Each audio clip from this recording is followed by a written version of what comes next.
ආයිබෝවන්. අද අපි මේ සූදානම් වෙන්නේ අපේ එදිනෙදා ජීවිතයේ සෑම අංශයකම පාහේ නොපෙනෙන විදිහට ඒත් ඊ타ත්ම ප්‍රබල විදිහට ක්‍රියාත්මක වෙන ඩිජිටල් යන්ත්‍ර සූත්‍ර විශේෂයක් ගැන කතා කරන්න.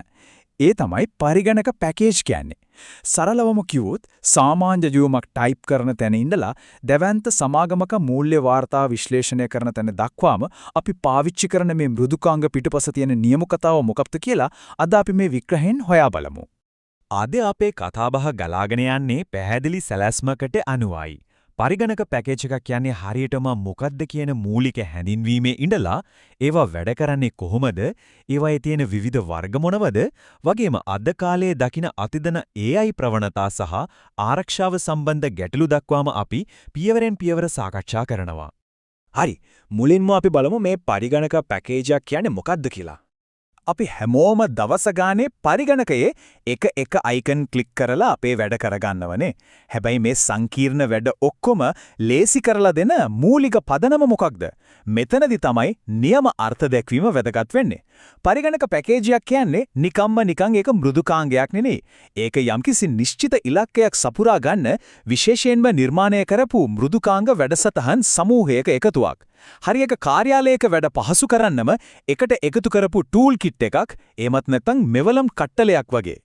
මේ පැකේජ් වල තියෙන වඩාත්ම සිත් ගන්නා සුළු දේ තමයි ඒවායේ තියෙන සුවිශේෂී ලක්ෂණ.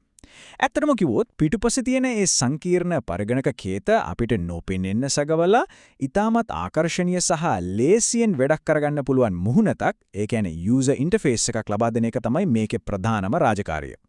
ඒ වගේම අපේ වැඩවල කාර්යක්ෂමතාවයේ ඉහළ නංවන්න නීරස වැඩ ස්වයංක්‍රීයව කරලා දෙන්න මේවට පුරුවන්. මේ බහුකාර්ය හැකියාව නිසා තමයි අපේ ජීවිතේ මේ තරම් පහසු වෙලා තියෙන්නේ. දැන් අපි බලමු මේවා ඇතුළතින් වැඩ කරන්නේ කොහොමද කියලා. මේ මෘදුකාංග පිටතින් කොච්චර සරලව පෙනුනත් ඇතුළතින් මේක හරියටම දැවැන්ත ඩිජිටල් කර්මාන්ත ශාලාවක් වගේ. මේක ක්‍රියාත්මක වෙන විදිහ ඉතාමත් පැහැදිලි. කර්මාන්ත ශාලාවකට අමුද්‍රව්‍ය දෙනවා වගේම පළමු පියවර විදිහට අපි දත්ත හරි විධානයන් හරි ආදායනය, ඒ කියන්නේ ඉන්පුට් එකක් විදිහට ලබා දෙනවා. ඊට පස්සේ දෙවෙනි පියවරේදී මෘදුකාංග එන්ජින ඒ දත්ත ටික සකසනවා. අවසානයේදී හරියට කර්මාන්ත ශාලාවෙන් එළියට එන නිමි භාණ්ඩයක් වගේ අපිට අවශ්‍ය අවසන් ප්‍රතිඵලය තිරය මතින් හරි print out එකක් විදිහට හරි ලබා දෙනවා. අර අපි කලින් කියපු ඩිජිටල් කර්මාන්ත ශාලාව තවත් සරල කළොත් ප්‍රධාන අංශ 4කට කඩන්න පුළුවන්. පරිශීලක මුහුණත කියන්නේ හරියට කර්මාන්ත ශාලාවේ ඉස්සරහා ඉන්න පිළිගැනීමේ නිලධාරියා වගේ. අපි sannivedanaya කරන්නේ එයා එක්ක. සැකසුම් යන්ත්‍රය කියන්නේ මහන්සි වෙලා වැඩ කරන කර්මාන්ත ශාලා බිම. දත්ත සමුදාය එහෙම නැත්නම් ඩේටාබේස් එක කියන්නේ තොරතුරු ගබඩා කරලා තියෙන විශාල ගබඩාව. අන්තිමට ප්‍රතිදාන මෙවලම් මගින් හරියට බඩු ඩිලිවරි කරන ට්‍රක් රථ වගේ අවසන් ප්‍රතිඵලය නිසි තැනටම ගෙනihin දෙනවා. ඊළඟට මේ පැකේජ් වර්ග මොනවද සහ ඒවා කොහෙද පාරිච්චි වෙන්නේ කියලා අපි කතා කරමු. ඇත්තටම ඩිජිටල් ලෝකයේ ඇතුලේ එකිනෙකට වෙනස් වැඩවලට විශේෂිත වුණු පැකේජ් බොහොමයක් තියෙනවා. ලියුම් සහ වාර්තා හදන්න MS Word වගේ වදන් සැකසුම් පැකේජ් අපි යොදා ගන්නවා. සංකීර්ණ ගණනය කිරීම සහ දත්ත විශ්ලේෂණයට Excel වගේ පැතුරුම්පත් අත්‍යවශ්‍යයි. ඒ වගේම අතිවිශාල දත්ත ප්‍රමාණයක් කළමනාකරණය කරන්න Access වගේ දත්ත සමුදාය පැකේජත් ආකර්ශනීය විදියට කරුණු ඉදිරිපත් කරන්න PowerPoint වගේ පැකේජත් භාවිතා වෙනවා. මේ හැම එකක්ම නිර්මාණය කරලා තියෙන්නේ සම්පූර්ණයෙන්ම වෙනස් ගැටලු විසඳන්නයි. එදිනින් අතර වෙන්නේ නේ තවත් කොච්චරනම් විශේෂිත කාර්යයන් තියනවද නේද? උදාහරණයක් විදිහට රූප සංස්කරණයට අපි කවුරුත් දන්න Photoshop වගේ ග්‍රැෆික් නිර්මාණ පැකේජ් පාවිච්චි වෙනවා. ව්‍යාපාරවල මූල්‍ය කටයුතු තිතටම තියාගන්න QuickBooks වගේ ගිණුම් කරන පැකේජත්, ලෝකේ පුරා විද්‍යුත් තැපෙල් සහ පණිවිඩ හුවමාරුවට Outlook වගේ sannivedana පැකේජත් යොදා ගන්නවා. මේකෙන් අපිට පේනවා ඩිජිටල් පරිසරය ඇතුලේ තියෙන දවන්ත විවිධත්වය. අපි දැන් මේ න්‍යායාත්මක කරුණු වලින් ටිකක් එළියට ඇවිත් සැබෑ ලෝකයේ මේවා පාවිච්චි වෙන්නේ කොහොමද කියලා බැලුවොත් මේක පුදුම සහගතයි.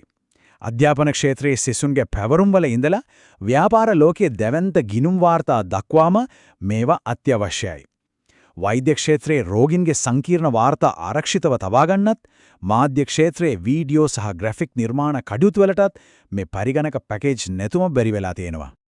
හැම දෙයකම හොඳ වගේම නරකක් තියෙනවානේ. අපි දැන් බලමු මේවායේ වාසි වගේම අවාසි මොනවද කියලා.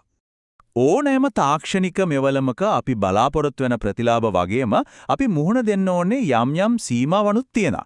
මෙතනදී මේ තුලනේ තේරුම් ගන්න එක ගොඩක් වැදගත්. එක පැත්තකින් මේ පැකේජස් නිසා අපේ වැඩ අතිශයින්ම වේගවත් වෙනවා, වැරදි සිදුවීම අවම වෙලා නිර්වද්‍යතාව ඉහළ යනවා, වගේම අපේ වටිනා කාලය සෑහෙන්න ඉතිරි වෙනවා. හැබැයි අනිත් පැත්තෙන් බැලුවොත් මේ විශේෂිත මෘදුකාංග මිලදී ගන්න ලොකු පිරිවැයක් දරන්න වෙනවා. එය හරියට පාවිච්චි කරන්න හොඳ පුහුණුවක් ඕන වෙනවා. ඒ වගේම සමහර වෙලාවට පරණ පද්ධති එක්ක මේ අලුත් මෘදුකාංග ගැලපෙන්නේ නැති ප්‍රශ්නත් මතුවෙනවා. අවසාන වශයෙන් අපි හැරමු අනාගතය දිහාවට. මොනවද මේ ක්ෂේත්‍රයේ තියෙන නවීන ප්‍රවණතා සහ ආරක්ෂක අභියෝග? තාක්ෂණය කියන දේ කවදාවත් එක තැනක නතර වෙලා තින්නේ නැහැනේ. අද වෙද්දි පරිගණක පැකේජ් සාමාන්‍ය පරිගණකයකින් මිදලා ක්ලවුඩ් තාක්ෂණයට එහෙමත් නැත්නම් වලාකුළු පරිගණකකරණයට මාරු වෙමින් පවතිනවා. Google Docs කියන එකට කදිම උදාහරණයක්. ඒ වගේම ජංගම දුරකථන යොදුන් විදිහටත් කෘත්‍රිම බුද්ධියෙන් හෙවත් AI වලින් බලගැන්වුණු බුද්ධිමත් සහායකින් විදිහට මේවා දැන් පරිණාමය වෙලා. විශේෂයෙන්ම මෘදුකාංගයක් ಖರೀද කරනව වෙනුවට සේවාවක් විදිහට ලබා ගන්න SaaS කියන්නේ software as a service ආකෘතිය දැන් ගොඩක් ජනප්‍රිය වෙලා තියෙනවා. හැබැයි අපේ සංවේදී දත්ත ක්ලවුඩ් එකේ ගබඩා කරද්දී ආරක්ෂාව පැත්තෙන් ලොකු අවධානමක් හැදෙනවා. දත්ත රහස්‍යතාව රැකගන්න එක, හැකර්වරුන්ගේ අනවසර ප්‍රවේශයන් වළක්වා ගන්න එක සහ මෘදුකාංග මංකොල්ල කැම වගේ දේවල් අද කාලේ මෘදුකාංග හදන අයට වගේම අපිටත් දැවන්ත අභියෝගයක් වෙලා තියෙනවා. ඉතින් අද අපේ මේ කතාබහ සාරාංශ කළොත් පරිගණක පැකේජ් කියන්නේ නිකම්ම පරිගණක තිරේ තියෙන අයිකන් ටිකක් විතරක් නෙවෙයි. ඒවා තමයි අපේ එදිනදා වැඩ කටයුතු පහසු කරලා ඵලදායකව ඉහළ නම්වන වර්තමාන තොරතුරු තාක්ෂණ ලෝකයේ පැවැත්ම තීරණය කරන කොඳුනාරටිය වෙන්නේ. අදට සමුගන්න කලින් පොඩි ප්‍රශ්නයක් ඉදිරි කරලා යන්නම්. නිකමට හිතලා බලන්න ක්ලවුඩ් තාක්ෂණයයි කෘත්‍රිම බුද්ධියයි වේගෙන් දියුණු වෙලා අපි පාවිච්චි කරන මෙවලම් සහ AI සහායයෙන් අතර තියෙන වෙනස සම්පූර්ණයෙන්ම නැති කරලා දාද්දි අනාගතයේදී අපේ වටිනා දත්තවලට මුහුණ දෙන්න වෙන ඊළඟ භයානකම ආරක්ෂක සහ රහස්‍යතා අභියෝග මොනව වෙන්න පුරවන්ද? ඒක අපි හැමෝම අනිවාර්යයෙන්ම අවධානයෙන් ඉන්න ඕන කරන වගේම කල්පනා කරලා බලන්න වටින මාතෘකාවක්. සම්පූර්ණ විග්‍රහය කරෙන්දී සිටියාට බොහොම ස්තුතියි.